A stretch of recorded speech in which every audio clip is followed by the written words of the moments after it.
اور سر سورہ یوسف کی فضیلت کیا ہے حدیث میں؟ جزاک اللہ خیرہ۔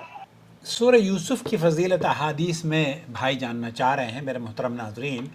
آج ہم قرآن کریم کی ایک عظیم سورت جس کا نام سورہ یوسف ہے اس کی فضیلت کے بارے میں بات کریں گے۔ اس سورت کے بارے میں کئی باتیں مشہور ہیں، لیکن آئیے ہم جانتے ہیں کہ نبی کریم صلی اللہ علیہ وسلم سے کیا صحیح ثابت ہے اور کیا ضعیف روایات ہیں۔ سب سے پہلے وہ حدیث جو بہت مشہور ہے اور سورہ یوسف کے بارے میں کہا جاتا ہے کہ اللہ کے رسول صلی اللہ علیہ وسلم نے فرمایا کہ اپنے غلاموں کو سورہ یوسف سکھاؤ، کیونکہ جو شخص سے اپنے اہل خانہ اور ماتحتوں کو سکھاتا ہے اللہ اس پر موت کی سختیوں کو آسان کر دیتا ہے اور اس سے قوت دے گا وہ کسی مسلمان سے حسد نہ کرے۔ یہ روایت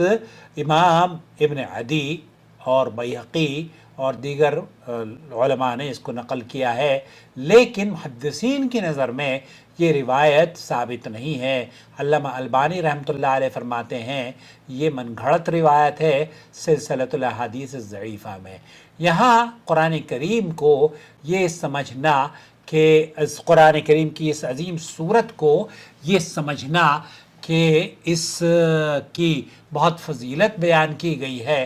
صحیح احادیث میں، آپ کے لیے یہاں ایک علمی وضاحت بےحد ضروری ہے کہ عام طور پر لوگ یہ سمجھتے ہیں کہ قرآن کا سب سے بہترین قصہ سورہ یوسف علیہ السلام کا قصہ ہے، لیکن در حقیقت عام طور پر قرآن کریم کا سب سے عظیم اور سب سے زیادہ ذکر کیا جانے والا قصہ موسیٰ علیہ السلام کا ہے۔ علماء کرام نے لکھا ہے کہ آیت میں جو احسن القصص کا تذکرہ کیا گیا ہے اس کا مطلب یہ نہیں کہ حضرت یوسف علیہ السلام کے قصے کی طرف اشارہ ہو، بلکہ یہ قرآن کریم کے ان بہترین قصوں میں سے ہے جو اللہ تعالیٰ نے نازل فرمائے ہیں۔ حضرت موسیٰ علیہ السلام کا قصہ قرآن میں سب سے زیادہ بار ذکر ہوا ہے اور سب سے زیادہ تفصیل سے بیان کیا گیا ہے، اور اس میں جو عبرتیں نصیحتیں وہ اسے قرآن کریم کے عظیم ترین قصوں میں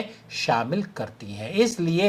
اہل علم کا موقف یہ ہے کہ حضرت موسیٰ علیہ السلام کی دعوت، ان کی جد و جہد، ان کی فرعون کے ساتھ کشمکش، ان کے معجزات اور ان کی امت کے حالات، یہ سب قرآن کریم کے سب سے بڑے اسباق میں سے ہیں، اور اسی لیے اللہ تعالیٰ نے ان قصوں کو بار بار دہرایا ہے، جبکہ سورہ یوسف کا قصہ ایک بار ہی بیان کیا گیا ہے۔ اللہ کے رسول صلی اللہ علیہ وسلم سے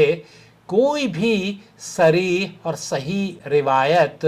سورہ یوسف کے بارے میں ثابت نہیں ہے، تو آپ خلاصہ کلام یہ ہوا کہ اس میں تو کوئی دو رائے نہیں ہے کہ سورہ یوسف قرآن کریم کی بہت اہم اور بہت عظیم سورت ہے، اور لیکن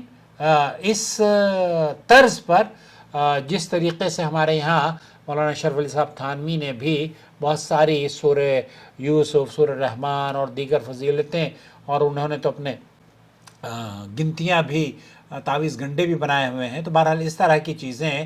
قرآن اور حدیث سے ثابت نہیں ہے۔ صحیح حدیث میں ان کا کوئی تذکرہ نہیں ملتا۔ اللہ رب العالمین سے دعا ہے کہ سورہ یوسف کو ہمیں پڑھنے، اس پہ سمجھنے کی کوشش کرنی چاہیے، اس میں جو تدبر ہے اس پر غور و فکر کریں، اس قصے سے سبق حاصل کریں، لیکن اس کے بارے میں وہ فضائل بیان نہ کریں جو نبی کریم صلی اللہ علیہ وسلم سے صحیح طور پر ثابت نہ ہوں۔ دین صرف وہی ہے جو قرآن اور احادیث صحیحہ میں موجود ہو۔ اللہ تعالی ہمیں قرآن کو سمجھنے اور اس پر عمل کرنے کی توفیق بخشے، آمین یا رب العالمین۔ والسلام علیکم ورحمۃ اللہ